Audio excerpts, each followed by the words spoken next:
Probudil jsem se a ještě v polospánku projel databáze. Na webu policie dohromady nic nebylo. Nějaká ta vražda, to mě nezajímalo. To byl jen drog, prostě nic z mé branže. Ucítil jsem, že něco visí ve vzduchu. Jo, dneska mě čeká kšeft. Rychle jsem na sebe hodil hadry. Svůj civil, svou uniformu, svůj kostým, svou druhou kůži, svůj neviditelný plášť.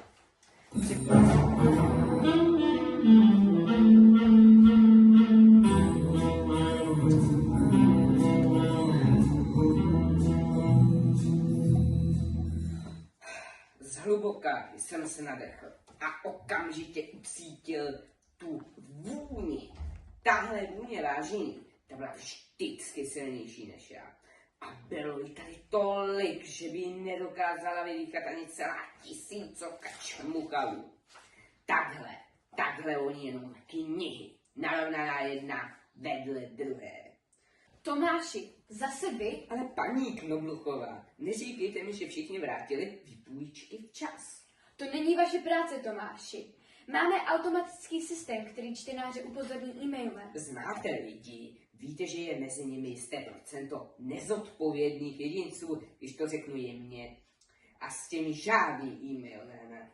Divil byste se, jak to funguje. Já moderním technologiím fandím. Sám jsem se dám podíval, jestli nemá v e-mailu pomínku.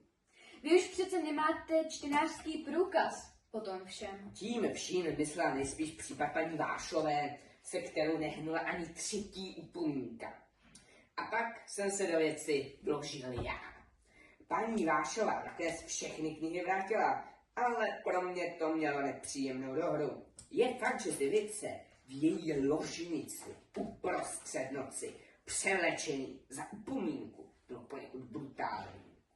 A neměl byste být ve škole? Nenuďte mě, abych použil svou nejnebezpečnější zbraň. Tomáši, jestli nepřestanete, volám ochranku.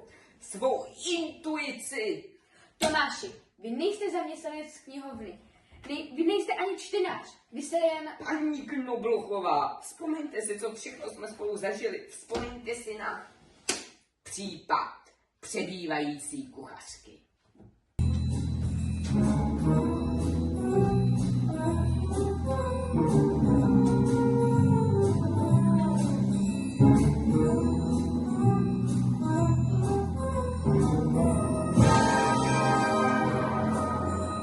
Ale paní Voráčková, to přece nemůžete myslet vážně. Vy máte vrátit jinou knihu, jinou kuchařku, romantickou kuchařku. Jenom vyslovení toho titulu stačilo na to, aby několik návštěvníků knihovny, kteří se právě nacházeli poblíž, napjatě zvedlo hlavu. Romantická kuchařka byla totiž jedním z prvních románů Grety Grande. Vy si nám už po několikáté pokoušíte podstrčit jinou opravdovou kuchařku. Nějaký problém, paní Knobluchová? Vás se to netýká, mladíku. Ale já opravdu nechápu, kam se ta kuchařka mohla podít. Jako by se vypařila. To se přece to stane, že čtenáři se ztratí. Ano, v tom případě obstará jiný exemplář. Věděl jsem to, co věděla paní Knobluchová. Romány Grety Grande byly beznadějně vyprodané. Nebo knihu na hraní finančně. Co se týká ceny ztracené knihy, všechny čtenářky Grety Grande by vám řekly, že její knížky jsou neocenitelné, nedocenitelné, tudíž nenahraditelné. Musíme se držet pravidel, paní Voráčková. Opravdu není jiná možnost. Paní Voráčková, já vám pomůžu. Mohu vás kousek doprovodit? A vy jste? A tehdy ze mě promluvilo to, co ze mě už dávno bylo. Tehdy se zrodil románový hrdina z knihy, kterou ještě nikdy nikdo nenapsal. Jsem inspektor Moll. Pracuji pro tuhle knihovnu. Jsem knižní detektiv. A pokusím se s vámi tenhle případ vyřešit. Povězte mi, kdy jste romantickou kuchařku Gréty Grande viděla naposledy? Ale božínku, přece tam, co si dávám všechny knížky. Na nočním stolku. Najednou mě něco napadlo. Můžu se podívat na místo činu? Ale já nemám uklizeno. Představte si, že byste měla v plánu, chvíli mi trvalo, než jsem přišel na to nejsložitější možné jídlo, udělat úžasný dezert. Ten už jsem nedělala. Ani nepamatuji. V každém případě bych se měla mrknout na recept. Natáhla se k jedné ze skřínek nad linkou a uvnitř se na nás usmál knižní hřbet zabalený v ochranném igelku. A na něm byla značka knihovny. Pane inspektore, já nevím, jak vám poděkovat. A víte co? Stavte se někdy. Já vám ten dezert přece jen udělám. Vzpomínáte si paní Knoblochová?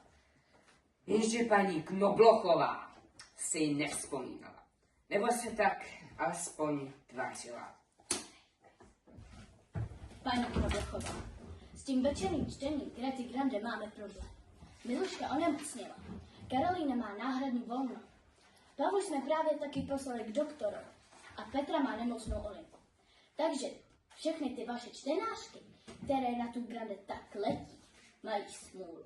Čtoví muži. Před zvučným jménem Gréty Grande se nedal uniknout. Tedy pokud člověk už 5 let neležel v kómatu na jednotce intenzivní péče.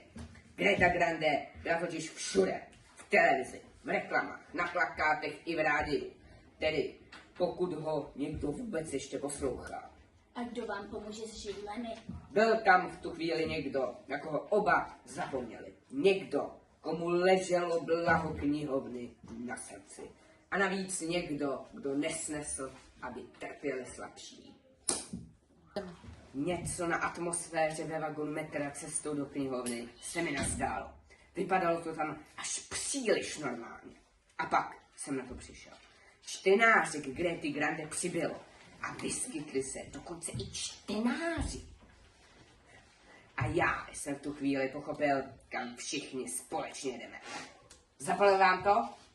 No, samozřejmě, na večer v městské knihovně. Na stanici metra u knihovny se ozval sborový rachot.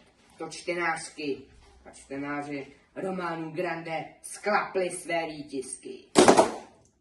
V zápětí se ozvalo hromadné zavrzání sedaček. A potom společný vzrušený nápad. Tomáši, co budeme dělat? Ředitel nás tu nechal. Prý tuhle Grande a tu její červenou knihovnu nesnáší. Nepřijde. Jenže lidi po ní šílí. A ty lidi se sem nemůžou vejít. Musíme akci uspořádat ve velkém sále. Jistě. Jenže židle, není jich dost. Nanosíme je tam. Jenže nás není dost. Za to lidí je tu právě akorát. Takže každý si vezmeme židličku.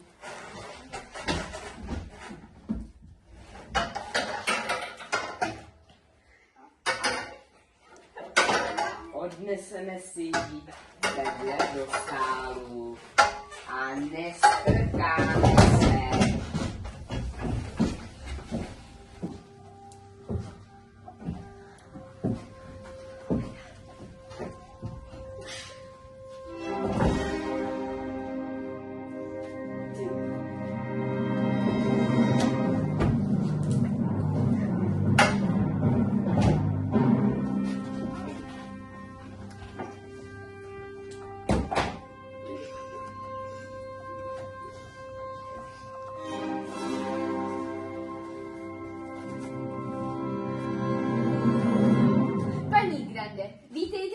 naší knihovny. Děkuji.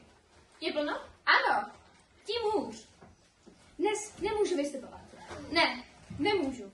Nepřemlouvejte mě. Pietro mi před okamžikem zavolal. Stala se tragédie. Začali jsme si připadat, jako bychom se ocitli uprostřed jednoho z příběhů Grande. Ty byly totiž tragédií plné. Zlomil si nehet. Rozumíte? Bez Pietra vystupovat nemůžu.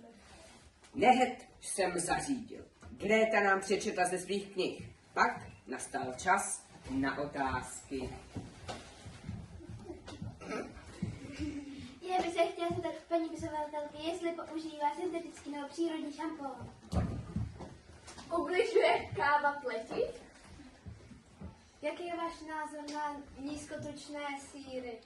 Vyslechli jsme si Gretin názor na filtry vody, strie a různé druhy kávy. Pane Krátký, vy prosím stručně. Připadá mi, že ve vašich textech popisujete jednu katastrofu za druhou. Nesázíte příliš na to, že lidé rádi čtou o cizím neštěstí, nebo se pletu? Ano, pletete se. Proč je to, co píšete, taková depka? Proč takhle píšete? Lidi, vám se to vážně líbí? Chtěla jsem vám přečíst svůj nový rukopis, jenže nepřečtu. Prosím. Nepřečtu, protože nemůžu. Můžete. Nemůžu, protože jej už nemám. Někdo by ho odcizil. A teď to bylo na mě. Právě začínal můj velký případ. Všichni zůstanou na svých místech. Nikdo neopustí sál. Jak ten rukopis vypadal? Mám takový spisovatelský rituál. Nepíšu na počítači. Používám velkou knihu svázanou v kůži. Podle mě je to klasická záhada zamčeného pokoje. Nemohla se knihy zmocnit opice, která se nepozorovaně vnikla do sálu oknem? A nebo had, vlezl jsem ventilací. A co takhle? Skupina cvičených mravenců, ty ještě nikdo v detektivkách nepoužil. Prosím vás, jen žádné nadpřirozené faktory. Mravenci jsou ta nejpřirozenější věc na světě. Nemohu tu knihu někdo ukrást tajnou chodbou? Mohli jí ukrást tou chodbou ty mravenci. Podle mě s tím rukopisem Gilda paní Grande ani nepřišla. Nenechala jej doma? Mně se jednou stalo, že jsem založila kuchařku a... Pane inspektore, musím s vámi mluvit. Nevěřil byste, jak mě ta sláva unavuje. Už jenom ta čtení, anebo ty tvůrčí pobyty. Pošlu vás do nějaké díry, kde byste se ukousal nudou. Vystoupení ve školách radši pominu. Děti mají dnes hroznou úroveň a učitelé ještě horší. Nedovedete si představit, pod jakým jsem tlakem. Nakladatelství, čtenáři a média. Všichni volají po nové knize. Je to strašně svazující. 100krát, 1000krát jsem to zkusila. Jenže jsem nedokázala napsat ani řád. A tak jste si vymyslela, že vám ten rukopis někdo ukradl. Chápu, ale proč jste si musela takhle vymýšlet? Vždyť vám to paní Grande právě řekla. Všichni po ní chtěli něco, co jim nemohla dát. Potřebovali její psaní víc než je samotnou. Tak jim řekla, že už něco píše, aby od nich měla pokoj. Jenže oni naléhali ještě víc a ona měla do psaní čím dál méně chuti. Že ano, Gretko. Co se mnou teď bude? Má pověst je v troskách. Nikdo přece neví, že žádný rukopis nevznikl. A já, ani paní Voráčková, to nikomu neřekneme. Bude z toho prostě další nevyřešený případ. Musíte se vrátit na začátek a začít úplně znovu. Kam máme jako jít? Do knihovny. V knihovně najdete lék na všechno. Vaši čtenáři přece přinesli všechny ty texty, které napsali pro vás. No a vy toho využijete a uděláte z nich čtení. Bude to vlastně čtenářská dílna. A možná, že mezi jejich návraty najdete i téma na další román. A i kdyby ne, témata jsou přece všude.